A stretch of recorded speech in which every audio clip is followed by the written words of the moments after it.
जब यूएस में Trinity nuclear test हुआ था, लगभग 150 मील दूर मौजूद एक कमरे में एक बूढ़ी औरत जो कि ब्लाइंड थी, यानी वो बचपन से देख नहीं पाती थी, उसने ये कहा कि व्हाट्स दैट ब्रिलियंट लाइट। मतलब जो अंधे होते हैं यानी जो देख नहीं पाते हैं वो भी बहुत प्रकार के होते हैं। एक वो जो कि कुछ भी नहीं देख पाते हैं यानी completely blank, no sensory inputs, और दूसरे वो जो कि लाइट को फील कर पाते हैं यानी उनके आंख के सामने अगर टॉर्च जला दो या फिर कोई लाइट ला दो तो वो फील करते हैं कि हाँ लाइट है उनके सामने। तो ये खबर उस टाइम बहुत प्रचलित हुई कि वो बूढ़ी औरत जो कि 150 मील दूर थी उसने ऐसा कहा कि व्हाट्स दैट ब्रिलियंट लाइट, यानी अंधे लोग भी लाइट के जो चेंजेस होते हैं वो फील कर पाते हैं। दैट्स गजब। नेक्स्ट माइंड ब्लोइंग फैक्ट, एक वेपन था जिसका नाम था पेरिस गन, और ये वर्ल्ड वॉर 1 का लार्जेस्ट गन था। पेरिस गन ये एक ऐसा गन था जो कि 75 मील यानी करीब 120 किलोमीटर दूर अपने टारगेट को हिट कर सकता था, और इसे जर्मनी ने बनाया था। और इसको बनाते टाइम ऐसी एक्यूरेसी का ध्यान रखा गया था कि धरती के रोटेशन को भी कंसिडर किया गया। मतलब नहीं समझे, मतलब ये कि जब इसको फायर करेंगे और ये डिस्टेंस कवर करेगा, इतने स्पीड से फायर होगा इसका वेपन, तो धरती तो रोटेट भी कर रही है, तो धरती के रोटेशन को भी फैक्टर इन किया गया था मैथमेटिकल काउंट में, ताकि ये सही से अपना टारगेट हिट करे। मान लो इसने फायर किया किसी शहर में, तब तक धरती रोटेट कर गई कुछ किलोमीटर्स तक, तो ये गलत जगह पर फायर हो जाएगा। तो इसको बनाते टाइम धरती के रोटेशन को भी कंसिडर किया गया था। नाउ दैट्स रियली गजब। 120 किलोमीटर का मतलब धरती का जो स्ट्रेटोस्फीयर है यानी बादल के ऊपर वाला एरिया, वहां तक भी किसी चीज को टारगेट किया जा सकता था। अब इतने चीजों को सुनकर आप इम्प्रेस तो हो गए होंगे कि इंसान के पास ऐसा भी वेपन है जो कि इतने दूर फायर कर सकता है, लेकिन बात यह है कि ये एक एक्चुअल वेपन से ज्यादा एक साइकोलॉजिकल वेपन था। साइकोलॉजिकल वेपन वर्ड पर ध्यान देना, इसका मतलब ये कि जो जर्मनी का ऑब्जेक्टिव था वो ये था कि वो ऐसा वेपन बना के इसको एडवर्टाइज करके अपने विरोधी कंट्री को ये बताएंगे कि हमारे पास ऐसा कुछ है, भले ही वो उसके कैपेबल हो या ना हो। मतलब एक्चुअल में किसी शहर को डिस्ट्रॉय करने का इनका प्लान नहीं था, और उन्हें पता था कि एग्जैक्टली वैसे ये काम नहीं करेगा जैसा चाह रहे थे। तो इस वेपन का इस्तेमाल नहीं किया गया, बस एक साइकोलॉजिकल वेपन यानी एक साइकोलॉजिकल बैरियर को क्रिएट करने के लिए इसका इस्तेमाल किया गया। नेक्स्ट माइंड ब्लोइंग फैक्ट, क्या आपको पता है कि जो भी ऑनलाइन पोस्ट होता है, जैसे कि आप YouTube के कमेंट्स को देखते होगे, Instagram पे कमेंट्स देखते होगे, ट्विटर ब्राउज करते होगे, मतलब ऑनलाइन जितने चीजों को आप देखते हो, आपको ऐसा लगेगा कि जैसे कि कोई अकाउंट है मान लो जिसको कि आप फॉलो करते हो, तो आपको लगेगा कि जो उसको फॉलो कर रहा है वही देखेगा अकाउंट को, या फिर नेट पे मौजूद जितने भी लोग हैं सब देखेंगे, सब अपना रिएक्ट करेंगे, कमेंट पढ़ेंगे और दुनिया चलते रहेगी। लेकिन बात यह है कि इन सब चीज़ों पे CIA, FBI, इंडिया का रॉ और जितने ऐसे सीक्रेट ऑर्गेनाइजेशंस हैं वो भी एक टारगेट को फिक्स किए रहते हैं कि हमें इतने चीज़ों को एक्सप्लोर करना है। यानी आप क्या कर रहे हो, लोग क्या कर रहे हैं, और सोशल मीडिया में क्या चल रहा है। कोई सोशल मीडिया में घुसा हुआ बंदा जितना अवेयर होगा उससे 10 गुना ज्यादा अवेयर CIA, CBI, FBI, रॉ, इन सब सीक्रेट ऑर्गेनाइजेशंस के लोग हैं। यानी क्या चल रहा है इंटरनेट के दुनिया में, ये लोग कंपल्सरीली उसको एक्सप्लोर करते रहते हैं, और मिलियंस ऑफ ट्वीट्स को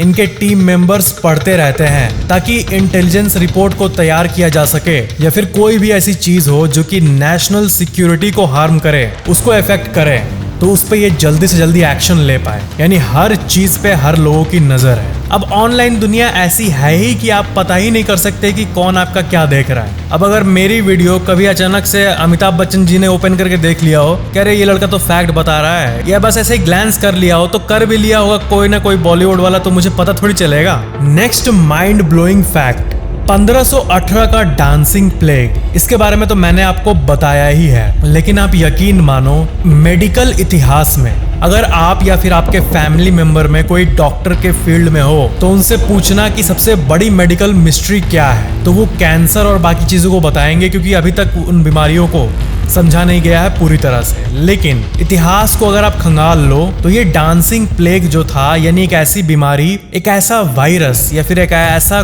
कोई नेचुरल सा ऑर्गेनिज्म जो कि इंसानों को डांस करने पे मजबूर कर रहा था, दिनों तक, हफ्तों तक, महीनों तक, एक इंसान को डांस करा रहा था। ऐसा एक महामारी, एक ऐसा वियर्ड सा महामारी, ये मिस्टीरियसली शुरू हुआ था 1518 में और कुछ ही दिनों में आके चला गया था। उस टाइम के सारे एक्सपर्ट डॉक्टर्स ने पता करने का ट्राई किया कि ये आखिर है क्या, लेकिन कोई भी सक्सेसफुल नहीं हुआ ये जानने में कि ये आखिर क्या था। आज तक की सबसे बड़ी मेडिकल मिस्ट्रीज में से एक ये डांसिंग प्लेग है। कई बच्चे, कई औरत, कई लोग इस डांसिंग प्लेग में मारे गए। नेक्स्ट माइंड ब्लोइंग फैक्ट, आपका ईयर।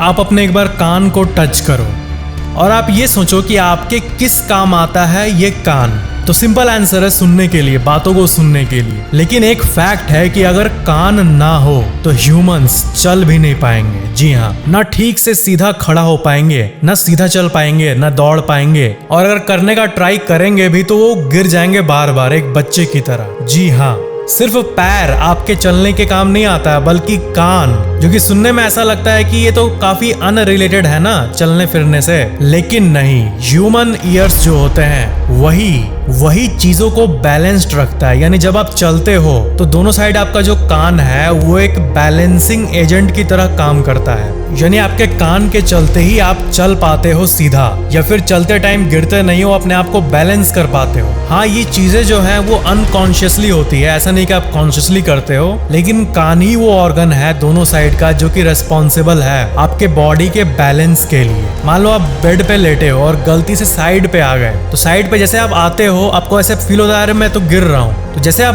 बेड के एकदम साइड पे आ जाओगे, गिरने वाले होगे, तो आप ये सेंस करना कि कान के चलते ही आपको पता चल रहा है कि आप गिरने वाले हो। ईयर ही आपको जगाता है। बिना कान के ना कोई चल पाएगा, ना सीधा खड़ा हो पाएगा, और दौड़ना तो दूर की बात है। जो इनर ईयर का सिस्टम है, जिसको कि वेस्टिबुलर सिस्टम कहा जाता है, वही बैलेंस का रोल प्ले करता है। दोनों साइड से सिमेट्रिकल इम्पल्सेस आती है, जिसके चलते ये होता है। नेक्स्ट माइंड ब्लोइंग फैक्ट, क्या आपको पता है कि जापान में एक ट्रेन कंपनी है सेनरिको नाम का, और उसका एक स्पेशल ट्रेन चलता है कोटैट्सू नाम का, और ये विंटर के समय चलता है, ठंड के समय जापान में। और ये एक ऐसा ट्रेन है जो कि बहुत मजेदार है। इस ट्रेन में पूरा बेड मौजूद होता है विथ ब्लैंकेट्स, और पूरा एक लिविंग रूम का एटमॉस्फेयर होता है। यानी जापान में ऐसे जो लग्जरी ट्रेन्स होते हैं जिसमें पूरा का पूरा बेड हो, ये बिल्कुल कॉमन है। ऐसी फैसिलिटीज अभी इंडिया में आनी बाकी है। वैसे इंडिया में बहुत सारी नई नई इनोवेटिव चीजें ऑलरेडी आ चुकी है। जैसे केरला में इंडिया का पहला AI स्कूल भी लॉन्च हो चुका है। AI स्कूल मतलब ये अभी फिलहाल मत समझना कि रोबोट पढ़ाएगा टीचर के चलते। ये जब AI स्कूल का बात आता है तब ज्यादातर लोग ये सोचते हैं कि टीचर्स रिप्लेस हो जाएंगे चैट GPT और बाकी रोबोट से। वैसा नहीं है, उतने भी हाई क्लास पे नहीं पहुंचे हम लोग। चेंज ये हुआ है कि वहां पर बहुत सारा इनोवेटिव लर्निंग एक्सपीरियंस मिलेगा, जैसे कि नॉर्मल बोर्ड के बदले डिजिटल बोर्ड होगा, और एक फ्यूचरिस्टिक स्कूल जिसमें बहुत जगह पर AI इंटीग्रेट होगा, वैसा है। लेकिन इंडिया में पहला AI पावर्ड स्कूल आ चुका है, यही अपने आप में गर्व की बात है। तो धीरे धीरे करके जैसे जैसे इंडिया डेवलप्ड कंट्री बनेगा, तब ऐसे जो ट्रेन्स है ये भी कॉमन हो जाएंगे। नेक्स्ट माइंड ब्लोइंग फैक्ट, क्या आपको पता है कि अलास्का में जो सब्जियां होती हैं उनका साइज आप देख के चौंक जाओगे। खीरे जो होते हैं वो इतने बड़े बड़े होते हैं, और गोभी जो होता है वो इतना बड़ा होता है, क्यूकम्बर इतना बड़ा होता है। सारे वेजिटेबल्स को आप देख सकते हो नेचुरली ऐसे उगते हैं जैसे मानो कि ये नकली है, इनको नकली किसी चीज को यूज करके बनाया गया है, लेकिन ये एकदम एक्चुअल वेजिटेबल्स हैं जो कि नेचुरल खेतों में उगे हैं। अब आपके मन में सवाल आएगा कि ऐसा कैसे, कोई सब्जी भला इतना बड़ा कैसे हो सकता है? तो अलास्का में जो है लगभग 20 घंटे सनशाइन होता है, यानी वो धरती का ऐसा लोकेशन है जहां पर 20 घंटे लाइट पड़ता है, यानी दिन का ज्यादातर टाइम लाइट ही रहता है वहाँ। और वहाँ पे क्रॉप्स और बाकी पेड़ पौधों को नॉर्मल से लगभग 8 घंटे ज्यादा लाइट मिलती है। और धरती के नॉर्थ पोल के साइड ऐसे जितने भी इलाके हैं जहां पर 6 महीने दिन होता है और 6 महीने रात, लोकेशन के चलते सन के रेस्पेक्टिव जो लोकेशन है वो ऐसी जगह पर है कि सारा टाइम ही वहां बदल जाता है। और यही कारण है कि वहां पर ऐसे वेजिटेबल्स होते हैं जैसे मानो उनको एस्टेरॉयड दिया गया हो। यानी सनलाइट में देखो कितनी ताकत है। और जो आप एग्जिस्ट कर पा रहे हो, हम सब ह्यूमन बींग्स एग्जिस्ट कर पा रहे हैं, वो सन के चलते ही कर पा रहे हैं। क्योंकि जो खाना मिल रहा है और खाना कैसी क्वालिटी का होगा वो सनलाइट पर ही निर्भर करता है। वहाँ के फल नॉर्मल से ज्यादा मीठे भी होते हैं। क्यों? क्योंकि वहाँ पर एक्स्ट्रा सनलाइट मिलती है। ऐसा कहा जाता है कि वहाँ के क्रॉप्स को फोटोसिंथेसिस बोनस मिलता है, जिसके चलते वहाँ के पेड़ भी बहुत लार्जर होते हैं। वहाँ के कैरेट्स अगर आप खाओगे, गाजर वगैरह, तो आपको ऐसा लगेगा कि उसमें चीनी डाला हुआ है। जी हाँ, अलग से चीनी डाला हुआ है। इतना मीठा होता है वहाँ का कैरेट। वहाँ पे जितने नए लोग जाते हैं और खाते हैं छोटे छोटे पीस में, नॉर्मल पीस में, वो एक्स्ट्रा मीठा होता है। और यहाँ का जो ये पूरा बिजनेस है, पूरा इकोनॉमी है, वो भी ज्यादातर वेजिटेबल्स का ही है। वहाँ के कई वेजिटेबल्स को Guinness book of world record भी मिला हुआ है। 50-50 किलो का पत्ता गोभी आपको वहाँ पर मिल जाएगा। नेक्स्ट माइंड ब्लोइंग फैक्ट, अभी जुलाई 2023 में पैसिफिक ओशन में एक बहुत ही अजीब सी घटना हुई। वहाँ के एक जहाज वाले को एक बहुत अजीब सा मेटल समुद्र के अंदर दिखा। गवर्नमेंट की टीम ने उस मेटल को निकाला पैसिफिक ओशन से रिपोर्ट होने के बाद, और हार्वर्ड भेजा गया उन मेटल के फ्रैगमेंट्स को। और हार्वर्ड के साइंटिस्ट्स ने ये कंक्लूड किया कि ये मेटल्स एलियन इन नेचर है, यानी ये धरती के नहीं है। ये अगर आया भी है तो किसी दूसरे वर्ल्ड से आया है, किसी दूसरे प्लेनेट या फिर मेटेरॉइड का टुकड़ा है। ये पैपुआ न्यू गिनिया के पास ये मिला था। इसके ऊपर जांच की गई और ये धरती में मौजूद किसी भी मेटल से मैच नहीं खाता है। और रिसर्च में ये पता चला कि ये प्रोबेबली, मोस्ट प्रोबेबली और रियलिस्टिकली किसी मिस्टीरियस मेटेरॉइड का पार्ट है। साइंटिस्ट्स ने ये भी बताया कि ये मेटल हमारे पूरे सोलर सिस्टम में कहीं नहीं है। यानी ऐसी कई यूनिक एलिमेंट्स हैं जो कि एक्सक्लूसिवली मार्स पर पाई जाती है, जो कि एक्सक्लूसिवली मर्क्यूरी पे पाई जाती है। हमारे सोलर सिस्टम में बहुत सारे ऐसे यूनिक मेटल्स हैं जिसके बारे में हम इंसान अवेयर है, हमें पता है कि ये भी होता है। लेकिन ये जो मेटल है ये क्या है? हमारे पूरे सोलर सिस्टम में ऐसा कोई मेटल मौजूद नहीं है। लगभग 2 हफ्ते के मेहनत के बाद, 100 मील खंगालने के बाद छोटे छोटे 50 टुकड़े मिले। और ये इतने छोटे हैं कि इनको सही से देखने के लिए एक माइक्रोस्कोप चाहिए। जी हाँ, ऐसे मेटल के टुकड़े, लेकिन ये चमकते बहुत हैं। और ये कहा जा रहा है कि एक सॉलिड एविडेंस है जो कि इंसान ने प्राप्त किया है इंटरस्टेलर बीइंग्स का, यानी किसी एलियन सभ्यता के द्वारा बनाए गए किसी चीज का कोई टुकड़ा हो सकता है। तो बहुत सारा रिसर्च करने के बाद यही पता चला कि साल 2014 में, यानी आज से करीब 9 साल पहले, पैसिफिक ओशन में उसी जगह पर एक छोटा सा मेटेरॉइड टकराया था। मात्र एक बास्केटबॉल के साइज का मेटेरॉइड, और उसी का पार्ट है ये। तो ये कहा जा रहा है कि ये मेटेरॉइड जो है ये सोलर सिस्टम के बाहर से आया था। अभी तक इंसान ने पूरी तरह से सोलर सिस्टम को भी एक्सप्लोर नहीं किया है। तो सोलर सिस्टम के बाहर की जो चीजें हैं वो तो बहुत ही ज्यादा यूनिक है। तो सोलर सिस्टम की जो बाहर की चीजें हैं उन्हें हमें सही से प्रोटेक्टेड रखना जरूरी है, ताकि हम जान सके कि कैसी कैसी चीजें संभव हो सकती है हमारे दुनिया में। हम बस एक कुएं में रह रहे हैं जिसको कहते हैं सोलर सिस्टम। अभी सोलर सिस्टम के बाहर न जाने क्या क्या है, और अगर हमें कोई ऐसी चीज मिलती है जो कि बाहर से आ रही हो, इट्स डेफिनेटली वैल्यूएबल। और अभी तक ये हार्वर्ड में मौजूद है और डेली इस पे रिसर्चेस की जा रही है ये पता करने के लिए कि ये आखिर है क्या।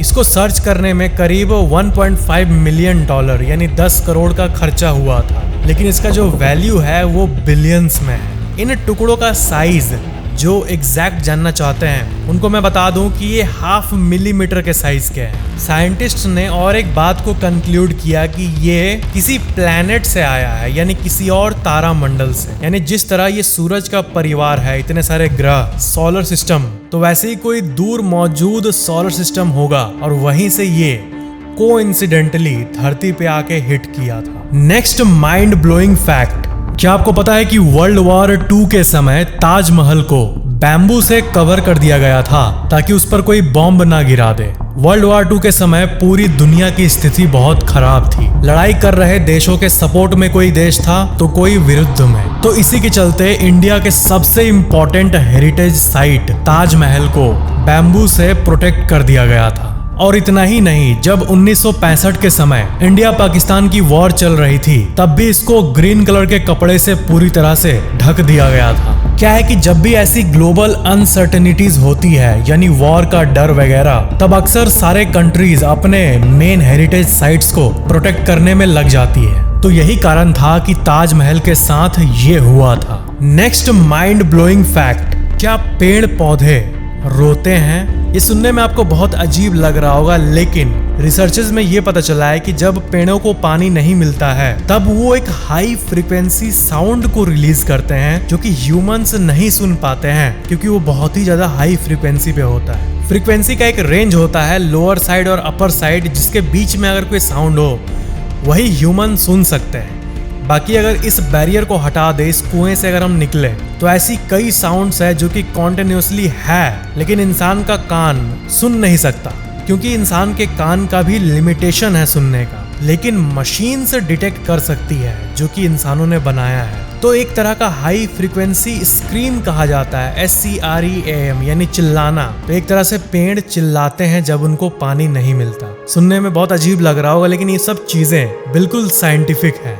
और जब पेड़ को काटा जाता है या फिर जब सूखा आता है तब भी पेड़ ऐसे ही साउंड्स को निकालते हैं इन रिस्पॉन्स टू स्ट्रेस। यानी पेड़ काटना सही में उनको पेन देता है, एक तरह से हम कह सकते हैं इनफॉर्मली। तो हो सकता है कि अगर हम कोई ऐसी डिवाइस निकालें जिससे हम पेड़ों के आवाज को सुन सके, इनके अलग फ्रीक्वेंसी वाले साउंड को सुन सके, तो हम पेड़ों के भी फीलिंग्स को, यानी वो जब स्ट्रेस में रहते हैं, ये सुन पाएंगे। यानी मतलब ये कहना चाह रहा हूँ कि अगर कोई ऐसा मशीन निकल जाए जो हम कान में लगा के ये सब चीज़ों को सुन सके तो वो काफ़ी सही चीज़ होगी। इसी चीज़ के ऊपर आप कई आर्टिकल्स को अपने स्क्रीन पे देख सकते हो। इस चीज़ पे रिसर्चेज अभी भी जारी है। पेड़ों के बारे में और एक अमेजिंग बात यह है कि वो आपस में कम्युनिकेट करते हैं रूट्स के जरिए। यानी जिस तरह इंसानों का सोशल कॉलोनी होता है, हम एक दूसरे से कम्युनिकेट करते हैं और जीते हैं, यही चीज़ पेड़ों में भी देखी गई है। यानी वो भी एकदम इंसान की तरह है। दैट्स गजब। तो ये थे आज के फैक्ट्स। वीडियो को लाइक जरूर करना और नीचे कमेंट करना कि ये वीडियो कैसा लगा और शेयर जरूर करना और चैनल को सब्सक्राइब करके बेल आइकन जरूर ऑन कर लेना। Thank you so much for watching this video.